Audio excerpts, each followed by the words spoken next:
قولوا لأمي ما تبكي.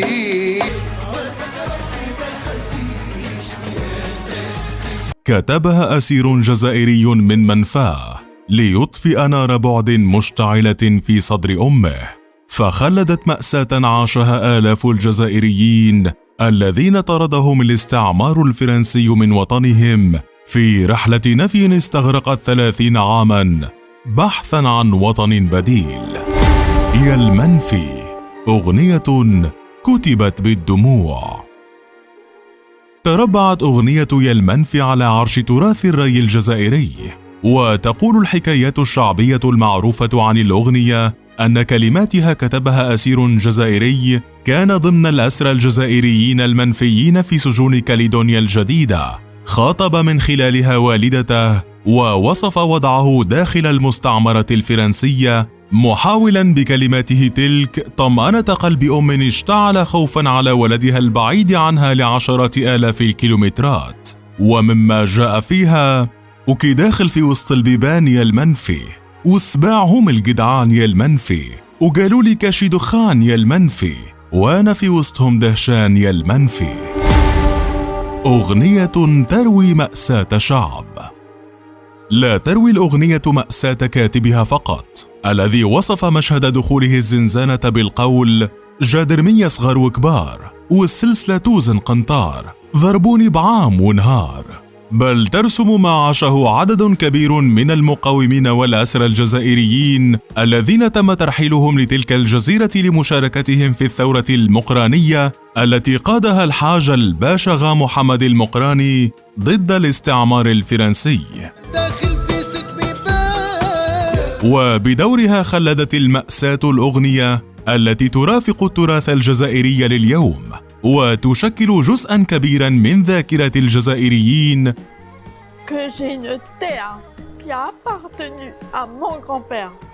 رغم أن تاريخ إصدارها يرجع إلى عام 1871، إذ تعاقب العديد من الفنانين الجزائريين على غناء كلمات يا المنفي، لكن أول من غناها كان المغني الثوري الجزائري الأمازيغي آكلي يحيات، الذي عرف بتكريس فنه للثورة الجزائرية ومناهضة الاستعمار. وغنى يا المنفي بلحن أمازيغي مألوف في القرى والمداشر بمناطق قبائل الجزائر، وهي المناطق نفسها التي تعرضت لاضطهاد كبير أيام الاستعمار، لتتوارث الأجيال الأغنية من بعده، حيث غناها الراحل رشيد طه الذي عرف بمشروعه الفني الهادف.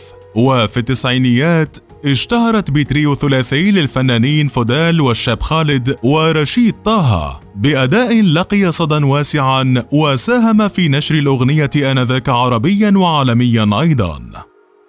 لأن الفن يحفظ التاريخ، شكلت أغنية يا المنفي تراثاً وفكراً وقضية تذكر ببطولات ومآس طالت الشعب الجزائري، وتخلد قصة ظلم النفي في ذاكرة الجزائريين عامة، حين فرض المستعمر الفرنسي على شعب ثار لاسترجاع أرضه عقوبات استثنائية، أصعبها نفي حوالي 2000 أسير قسراً إلى جزيرة كاليدونيا الواقعة بالمنطقة الجنوبية من المحيط الهادئ، فأبعدهم عن وطنهم 22,000 كيلومتر في رحلة نفي شاقة للغاية استغرقت حوالي 30 عاماً، انطلقت من عام 1873 وانتهت في السنوات الأولى من القرن الذي يليه. لقي خلالها كثيرون حتفهم بسبب الجوع والبرد والحزن. رحلة بدأت من ميناء الجزائر وسلكت مسارات عدة مثل مسار رأس رجاء صالح ومسار قناة السويس، إلى أن وصلوا قسراً إلى المعسكرات الفرنسية. وحتى مع مرور السنين وانتهاء الاستعمار الفرنسي لم تنتهي المأساة، إذ وجد أحفاد هؤلاء أنفسهم ضائعين بلا هوية مع حنين موجع للوطن والأهل والجذور. وأنت، هل سمعت أغنية يا المنفي من قبل؟ وما رأيك بقصتها؟